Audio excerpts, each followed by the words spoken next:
For the third time, transport was hectic early Tuesday morning as fare prices were hiked at different Matatu stages as a result of shortage of vehicles. Now, pedestrian and vehicle traffic was witnessed in the Nairobi Central Business District and across some parts of the country, including in the coastal regions of Malindi, Kilifi, and where students and parents had to wait for vehicles for a long period of time.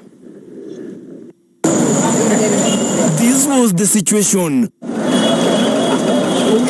More passengers than public transport vehicles. No, it was a better journey. Signifying the opening of the third session for the all learners across the country. I'm Naitore. I'm a passenger traveling to Meru. Today, traveling is a bit tiresome today because there are not available cars. You have to wait to book so that you can get the next available car. The rates are not so badly off considering it's high peak, so obviously there is a hike of price. Marking the beginning of an end of the 2023 education calendar year.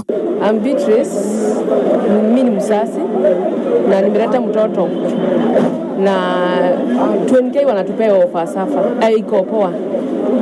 Lakini maisha ni gumu. Lakini tunashukuru Mungu. A shortage of long distance vehicles has been experienced in Nairobi's city center, which has resulted in a doubling of fares. This Murioki, I'm the driver of 20K. Kulingana na leo vile iko juu watoto wa kurudi shule maneno ama jamu yetushika huku, hata afadhali saa ile hakuna nini frodi ya watoto. Gari iko ya mafuta ama kulingana na usafiri wa leo sio mbaya vile juu bei nayo iko juu kidogo.